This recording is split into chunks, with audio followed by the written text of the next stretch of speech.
Olá, amigos. Estamos iniciando o programa Esclarecimentos Oportunos.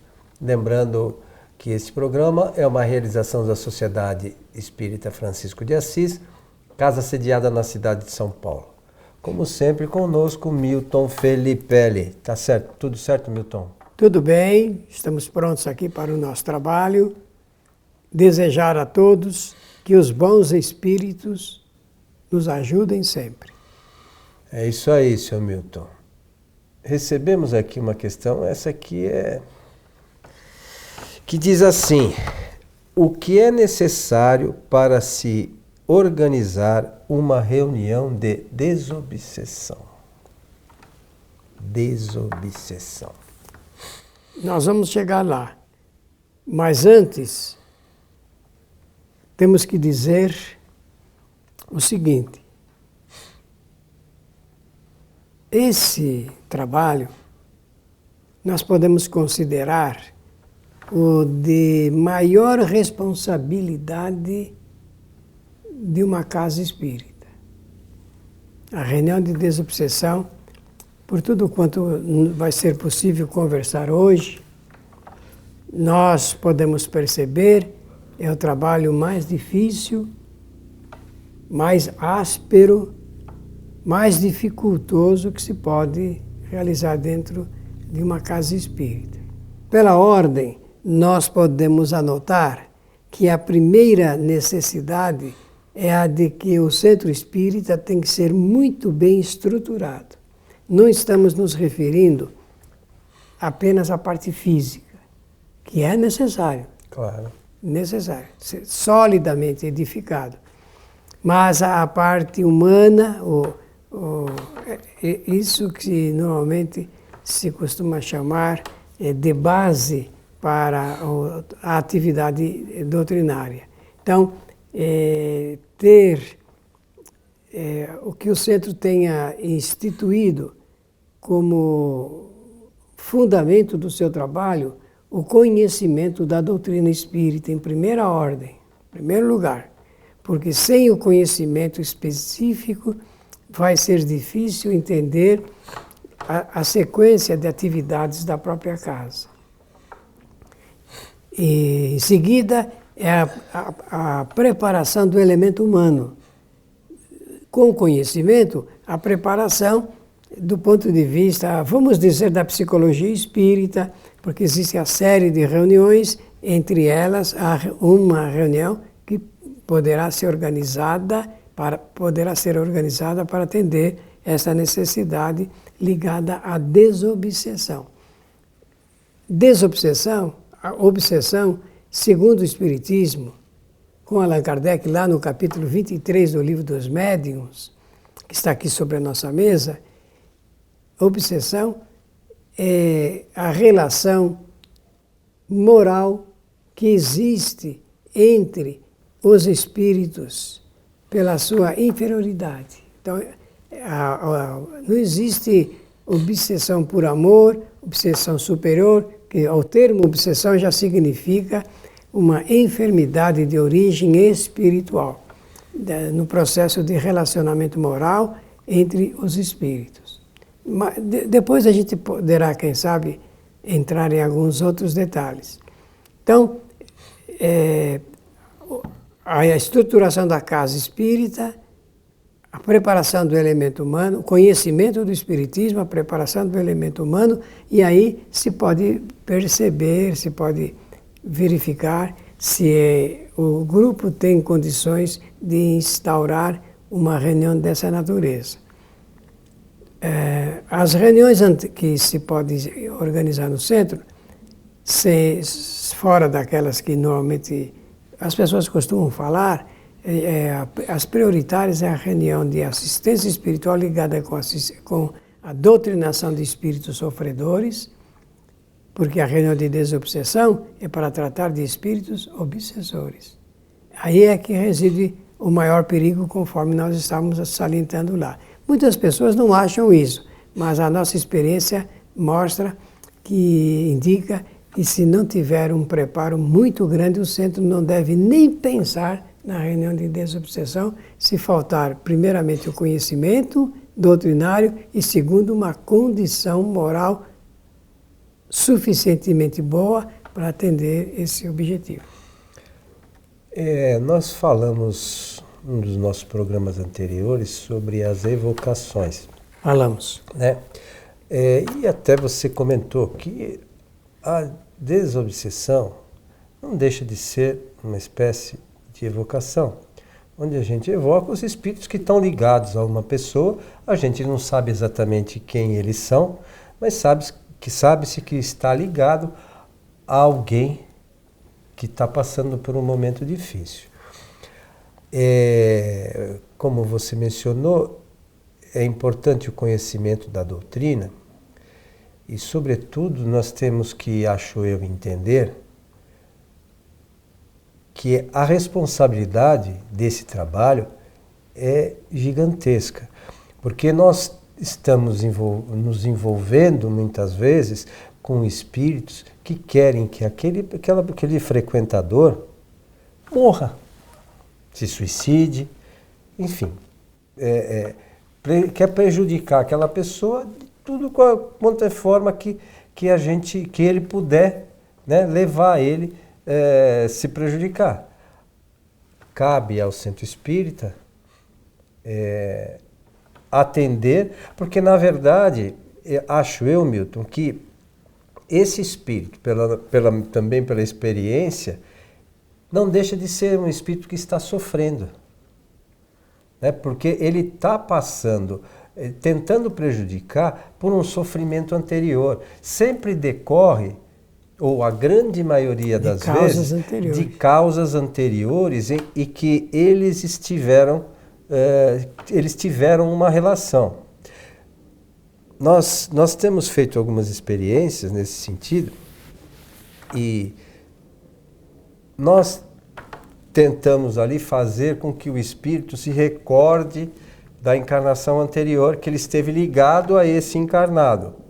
Normalmente, houve o contrário. Aquilo que ele reivindica, ele fez na encarnação anterior. Então, na verdade, é o que a gente sempre fala aqui, efeito de causas. É perseguição mesmo. Então ele vem atrás por conta de uma causa, só que ele se esquece que na encarnação anterior, ele mesmo foi o gerador da problemática, da causa. É verdade. Né? Então, para isso a gente precisa entender e precisa ter conhecimento da doutrina, porque esses espíritos a gente não pode imaginar que eles são bobos. Muito inteligentes. Na sua maioria são extremamente inteligentes e para a gente poder convencê-los não é fácil. Muitos deles, dia desse chegou um espírito na reunião que ele foi lesado materialmente e ele queria porque queria receber a parte dele. E para tirar da cabeça do espírito que ele não precisava mais de dinheiro. Ele não precisava mais de dinheiro, de terra, de nada. Então, são coisas assim extremamente difíceis que a gente vai lidar numa reunião e precisa de conhecimento e de preparo dos médiuns. Isso, é nesse ponto que eu quero fazer uma insistência. Como nós sabemos, a reunião ela é produzida pelo trabalho de comunicação, isto é, os espíritos se comunicam através dos médiuns e o complexo da reunião, no caso, com a ajuda do diretor, do doutrinador, do coordenador, do dirigente, é que vai ocorrer esse necessário diálogo para que o espírito possa ser devidamente esclarecido. Detalhe, não tem tempo para acabar, porque é engano imaginar que numa reunião, em 5 minutos de conversa, um espírito que está perseguindo, que está realmente se relacionando obsessivamente, ele desperte e passe, a partir daí, deixar de perseguir a pessoa ou o espírito. Isso por encarnações a fio, né? Isso. É engano nosso imaginar. Então, muitas vezes eles retornam sob os mesmos nomes ou sob nomes falsos, fictícios, mas é por isso que depende, eu falei da psicologia espírita, da agudeza de quem dirige ou dos próprios médiuns para fazer essa identificação. É preciso muito cuidado nessa parte, muito esmero. Então, é uma reunião difícil, nesse particular. Os médiuns têm que ter uma boa qualidade moral. Aliás, eu aproveito para dizer que Allan Kardec escolhia os seus médiuns segundo a fidelidade mediúnica, a boa assistência espiritual e a condição moral. São 3 degraus, 3 fatores segundo os quais Allan Kardec convidava alguém para servir como médium no seu centro espírita. E aqui não vai ser diferente. Não vai ser diferente. Então, é preciso um extremo cuidado, uma excelente preparação, conhecimento doutrinário e saber como é que os espíritos agem pelas figurações reais apresentadas pelo Coelho. Ele já está demonstrando, na qualidade de dirigente de reunião, como é que as coisas se passam nesse nível de relacionamento. Esse nível de relacionamento, eu insisto, porque está lá no capítulo 23 do Livro dos Médiuns, senão eu não faria insistência alguma, mas eu tenho que fazer. Esse nível está na razão direta do relacionamento anterior, na retaguarda dos espíritos. É por isso que Kardec facilitou nosso entendimento, dizendo que ela se ajusta, a obsessão, se ajusta exatamente pelo processo de relacionamento entre os espíritos inferiores, moralmente falando. Então, esse detalhe, eu peço que levem em consideração, leiam e releiam e treleiam o capítulo 23 do Livro dos Médiuns, porque ele é um tratado para nós entendermos. Aliás, muitos psicólogos espíritas tratam seus pacientes exatamente porque aprenderam aqui no capítulo 23 a problemática da obsessão. Ela é muito maior do que nós possamos imaginar. Sem dúvida. Ela é muito maior. Eu não vou usar essa expressão terrorista que muitos oradores espíritas usam, de que passamos a maior epidemia obsessiva do planeta, porque a gente precisa tomar cuidado com coisas que podem suscitar o terror. Mas o vínculo nosso, do ponto de vista da inferioridade moral, entre nós, entre os espíritos aqui da Terra, é muito grande. Você sabe, Milton, que existe já, e você conhece alguns casos, em que a coisa é tão séria que aquela pessoa que está sendo obsediada, ela não consegue se desligar do obsessor. Às vezes você vê na reunião, já aconteceu mais de uma vez, nós conversarmos com o espírito e ele dizer, mas ele continua me chamando. Então veja, e o ele continua nos chamando, somos nós, né, na nossa condição aqui do planeta, pela nossa faixa de pensamento, né? E repetição das atitudes. Porque a gente não muda. Então, enquanto nós mantivermos isso... enquanto estiver na mesma atitude, nós vamos estar ligados a espíritos ainda inferiores. E como o Milton mencionou, é sempre pela inferioridade. É o que Kardec fala. Ele apresenta essa tese. Então, se a gente sabe disso, como é que eu vou fazer para mudar? Então, e é preciso tomar cuidado, porque como o espírito obsessor, digamos, o arquiteto da obsessão, nunca está sozinho. Ele forma verdadeiras grupos, quadrilhas, grupos para poder fazer os seus ataques obsessivos. Sobra muito para o grupo mediúnico. Também. Por quê? Porque eles sabem que se eles neutralizarem os intermediários, não vai ocorrer o tratamento como é necessário. Eles sabem disso.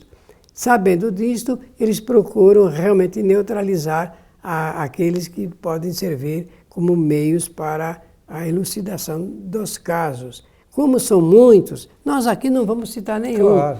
Mas com um pouco de cuidado, a pessoa interessada, além dessas indicações bibliográficas que nós estamos expondo, pode conversar com pessoas ligadas a trabalhos da desobsessão e vão ouvir histórias horripilantes que a gente não se dá conta quando está encarnado fazendo as coisas aqui no dia a dia. Qualquer ato nosso ligado com o próximo, e você citou o fato de um lesar o outro, e falou só do dinheiro, não está falando assim do aliciamento sexual, do aliciamento amoroso, de droga, de vícios e tudo mais. Por exemplo, a maior parte das pessoas que consomem álcool, a maior parte é sempre assistida por espíritos. Sempre está ali um grupo grande de espíritos.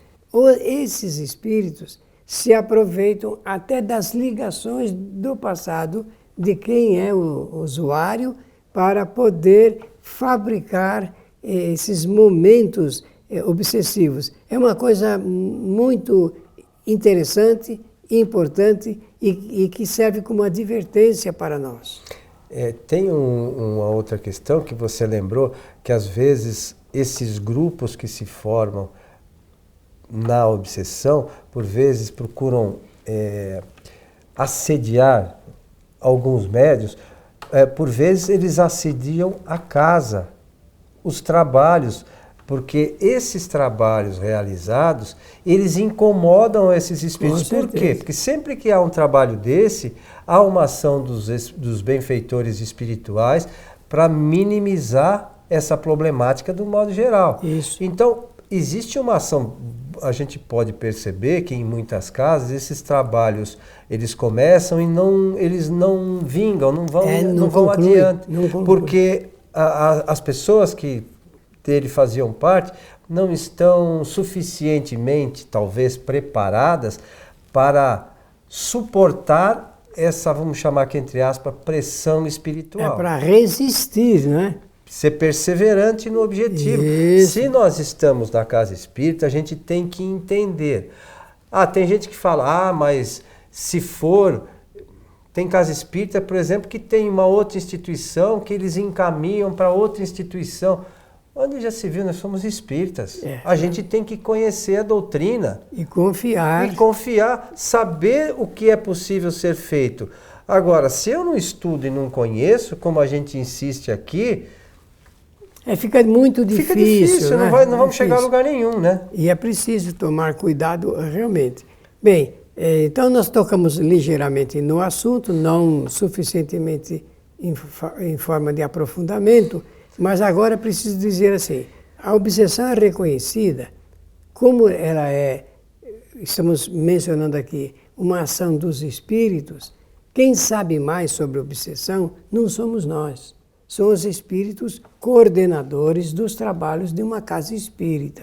Todo centro tem os seus protetores, os coordenadores de trabalhos, e são esses irmãos que sabem muito bem quando uma pessoa está passando por uma obsessão. Porque existe a obsessão simples, a fascinação e a subjugação, conforme Allan Kardec descreve no capítulo 23 do Livro dos Médiuns. Então é preciso saber disso para a gente localizar o encaminhamento das soluções. Porque tratamento de obsessão tem o dia para começar, mas não tem dia para acabar. Pode levar anos, pode levar uma encarnação inteirinha. E nós temos que ter essa visão e também esta lente de observação.